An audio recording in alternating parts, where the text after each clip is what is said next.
नमस्कार, रातो भइसक्यो, अचार तयार भइसक्यो हैन, देख्न सक्नुहुन्छ। मेरो च्यानलमा तपाईं नयाँ हुनुहुन्छ भने सब्स्क्राइब गर्न नभुल्नुहोला है। नमस्कार सम्पूर्ण साथीहरूलाई, मेरो युट्युब च्यानलमा तपाईलाई धेरै धेरै स्वागत छ। रानीजी युट्युब च्यानलमा तपाईँ नयाँ हुनुहुन्छ भने चाहिँ तपाईँ जोडिन चाहिँ नभुल्नुहोला र मेरो भिडियोलाई कस्तो लाग्छ त्यस्तै सल्लाह सुझाव र लाइक शेयर पनि गर्न नभुल्नुहोला। आज कस्तो भिडियो लिएर आएको छु भने आज चाहिँ सिजनको समय छ, टिमुरको सिजन छ आजभोलि हैन। जताततै टिमुरको अचार भनेर चाहिँ आइरहेको देखेको मैले हैन। सो मैले पनि कस्तो हुँदो रहेछ त टिमुरको अचार, म पनि एउटा बनाएर हेरौँ मिठो हुन्छ कि हुन्न मैले बनाएको भनेर चाहिँ ट्राई गर्दैछु हैन। त्यसको लागि चाहिँ मैले यति खुर्सानी लिएको छु हैन, अनि यति टिमुर लिएको छु, यति चाहिँ लसुन लिएको छु हैन। यसलाई चाहिँ फ्राई गर्नुपर्छ, फ्राई गरेर चाहिँ बन्छ। त्यही हो आज चाहिँ भिडियो चाहिँ म टिमुरको अचार बनाउन लागिरहेको छु र टिमुरको अचार बनाउन लाग्छु अब है। अचार बनाउनको लागि चाहिँ म सबैभन्दा पहिले ग्यासले अन गरेँ, ग्यास बालेँ हैन। ग्यास बालिसकेपछि एउटा कराई लिएँ, यो कराईले चाहिँ धासेँ है। यो कराई त खरिएछ भने चाहिँ म तेल हाल्छु, पानी सुक्यो भने तेल हाल्छु। कराई खरिसक्यो, कराई खरिसकेपछि मैले यसमा तेल हालेँ, आवश्यकता अनुसार हाल्नु होला। मैले चाहिँ यो टिमुर पनि अनि खुर्सानी अनि यसपछि यो लसुन सबैलाई यसैमा फ्राई गर्नलाई मैले धेरै नै हालेँ हैन। उब्रेपछि काम लागिहाल्छ।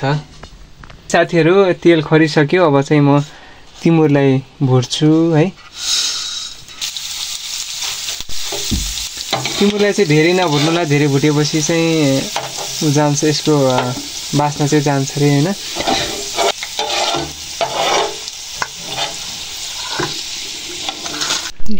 मैले टिमुरलाई चाहिँ यतिको भुटेँ, अलिक बढी नै भुटेँ जस्तो लाग्छ। तपाईँहरूले चाहिँ अलिक कम भुट्नु होला हैन। मेरो चाहिँ यता तेल धेरै खरेक भएर धेरै भयो कि जस्तो लागिरहेको छ। टिमुर भुटिसकेँ, अब फेरि म लसुनलाई भुट्दैछु हैन। फाइनली साथीहरू यतिको रातो भइसक्यो, यतिको रातो हुने गरेर तपाईँहरूले पनि बनाउनु होला। मैले चाहिँ अब निकाल्छु।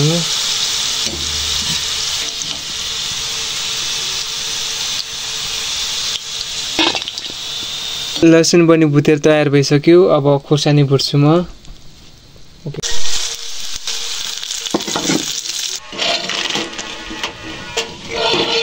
यतिको पाकिसक्यो, योभन्दा धेरै नपकाउँ खुर्सानीलाई। पाकिसकेपछि यो खुर्सानीलाई म निकाल्छु। फाइनली गाइस खुर्सानी पनि तयार भइसक्यो। मैले खुर्सानी तयार गरेँ, टिमुर पनि तयार गरेँ, लसुन पनि तयार भइसक्यो। अब यसलाई म मिक्सरमा चाहिँ पिस्न जान्छु।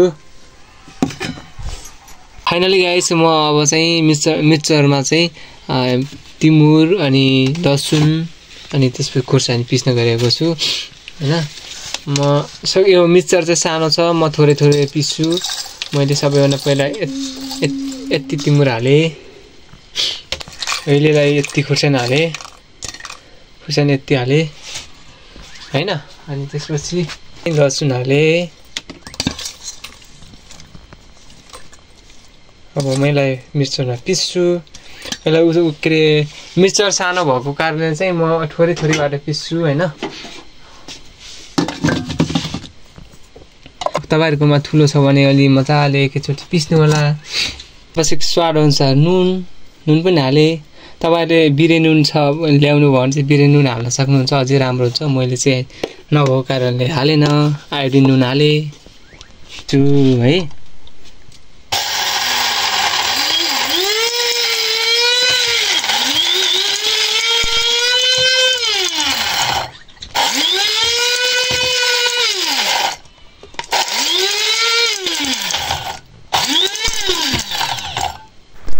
फाइनली गाइस तपाईहरुले हेर्न सक्नुहुन्छ मैले मिक्सरमा खुर्सानी टिमुर र लसुन पिसेर अचार तयार भइसक्यो हैन। अब यो तयार भइसकेको अचारलाई चाहिँ म अब डिब्बामा प्याकिङ गरेर राख्नु पर्छ। डिब्बा चाहिँ त सकेसम्म तपाईहरुले चाहिँ केको सिसाको चाहिँ डिब्बा लिनु पर्छ हैन। मैले जाने बुझेअनुसार। र अर्को सबैले सिसाको डिब्बा छैन भने चाहिँ केमा पनि हाल्न सक्नुहुन्छ त प्लास्टिकको डिब्बाहरूमा पनि हाल्न सक्नुहुन्छ है। अचार हाल्दैछु डिब्बामा। यो डिब्बाले चाहिँ सुक्खा बनाएर हाल्नु होला, भित्र बिग्रिन्छ।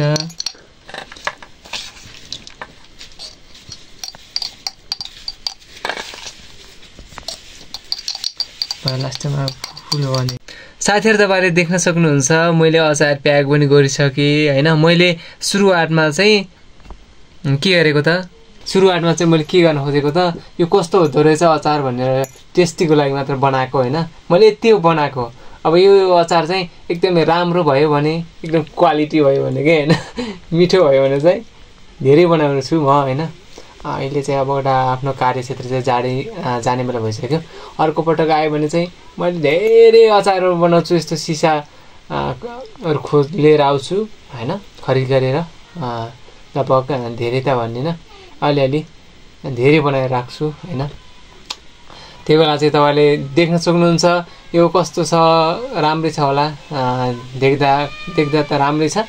मैले खाएर पनि हेरेँ, मेरो जिब्रोले चाहिँ राम्रै मानेछ। तपाईँको जिब्रोले कस्तो हुन्छ ल त साथीहरू। यसलाई चाहिँ म टक्क ढक्कन लाउँछु होइन। यसलाई चाहिँ म यसरी ढाक्छु अनि त्यसपछि यसरी ढक्कन लगाएर 1-2 दिन घाममा राखेको पनि हुन्छ, नराखेको भने यति खाए पनि हुन्छ होइन। आजको भिडियो तपाईँले कस्तो लाग्यो, जस्तो लाग्यो त्यस्तै सल्लाह सुझाव र प्रतिक्रिया दिनु होला भन्दै आजको भिडियो यहीँ अन्त्य गर्छु। Thank you so much.